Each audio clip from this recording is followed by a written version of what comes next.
नमस्कार,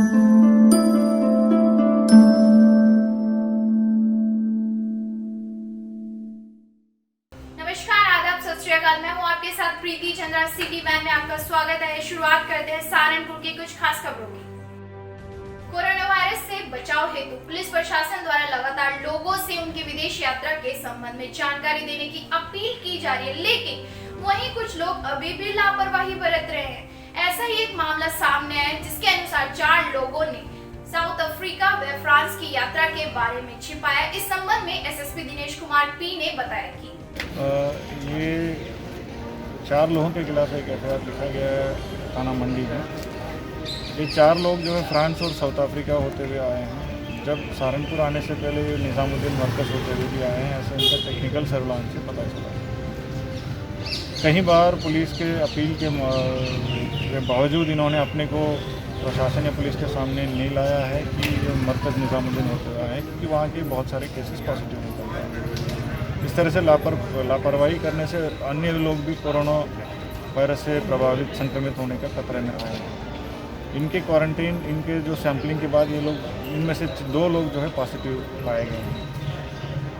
इसी आधार पर इनको एफआईआर लिखा गया है कि इन्होंने निज़ामुद्दीन मरकज़ होते हुए आए हैं। ये प्रशासन और पुलिस से छुपाया क्यों, और कहीं बात अपील करने के बाद भी ये बाहर लापरवाही पूर्ण ढंग से घूमते रहे, मीटिंग्स अटेंड करते रहे, इसलिए इनके खिलाफ मुकदमा लिखा गया है।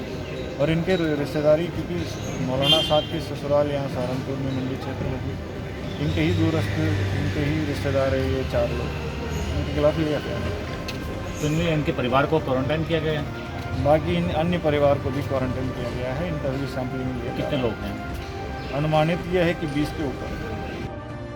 सरसावा थाना क्षेत्र के एक गांव में युवक ने अपनी पत्नी से विवाद के बाद सीने में तमंचे से गोली मारकर आत्महत्या कर ली। गुरुवार को सरसावा थाने की राजकीय मेडिकल कॉलेज चौकी इंचार्ज उप निरीक्षक वेदपाल सिंह ने बताया कि चौकी क्षेत्र के ग्राम सरगथलवाला का निवासी दलित बिरादरी का युवक बबलू 30 वर्ष पुत्र हुकम सिंह नशे का आदी था।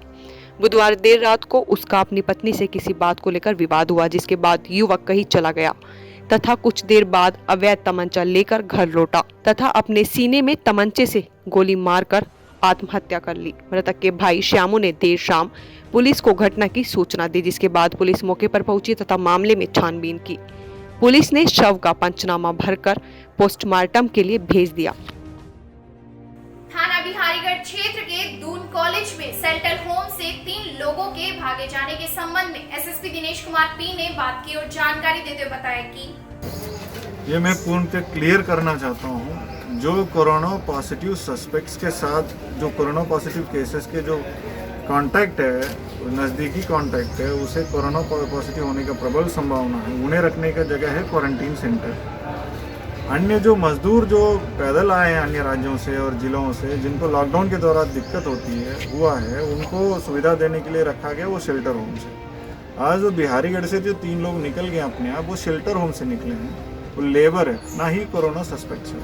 वो पूर्णतः 21 दिन वहाँ रहे हैं, स्वस्थ है, पूरी तरह से मेडिकल हो चुका है, कोई कोरोना पॉजिटिव नहीं है। वो प्योरली लेबर से वो अपने आप निकल चुके हैं।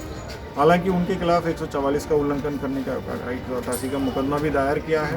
इनको भी हम लोग, इनके खिलाफ भी हम कार्रवाई करेंगे। लॉकडाउन के चलते दवा विक्रेताओं के साथ जिला औषधि निरीक्षक भी अपने आप मदद के लिए आगे आए। संकट के समय में दवा विक्रेताओं के साथ ही पुलिस लगातार मरीजों की मदद कर रही है, लेकिन अब सहारनपुर के जिला औषधि निरीक्षक संदीप चौधरी ने एक कदम और आगे बढ़ाते हुए जरूरतमंदों की सहायता के लिए खुद भी घर दवाई पहुंचाने का काम किया है।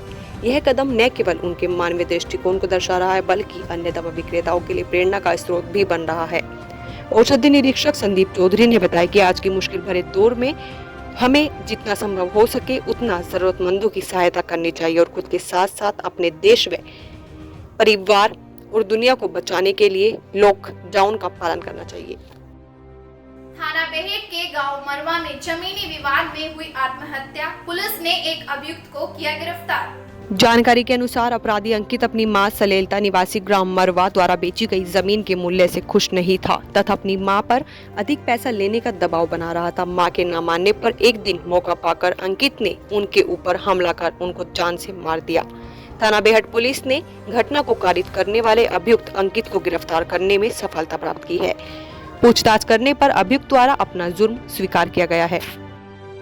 गंगो पुलिस द्वारा कच्ची अपमिश्रित शराब सहित 3 अभियुक्तों को किया गया गिरफ्तार। वरिष्ठ पुलिस अधीक्षक व पुलिस अधीक्षक ग्रामीण विद्यासागर मिश्र के कुशल निर्देशन में गंगो पुलिस द्वारा मोहल्ला गुजरान कस्बा गंगो से अपमिश्रित शराब की भट्टी व शराब बनाने के उपकरण सहित 2 अभियुक्तों विनोद व धर्मेंद्र को गिरफ्तार किया गया, जबकि अन्य अभियुक्त मांगा पुत्र रूठल निवासी ग्राम माखन माजरा को बशीर के खेत से कच्ची शराब में यूरिया मिलाकर अपमिश्रित करते हुए गिरफ्तार कर जेल भेजा गया।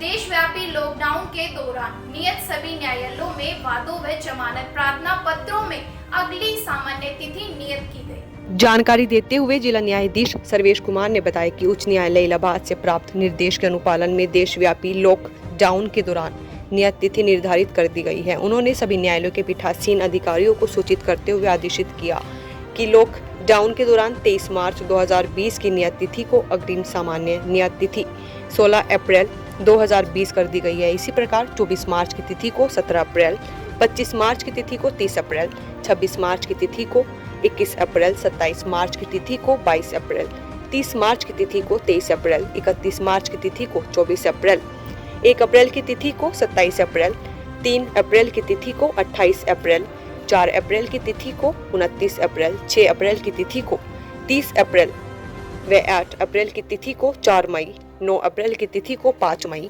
10 अप्रैल की तिथि को 6 मई एवं 13 अप्रैल 2020 की तिथि को 7 मई 2020 को अग्रिम सामान्य नियत तिथि निर्धारित की गई है।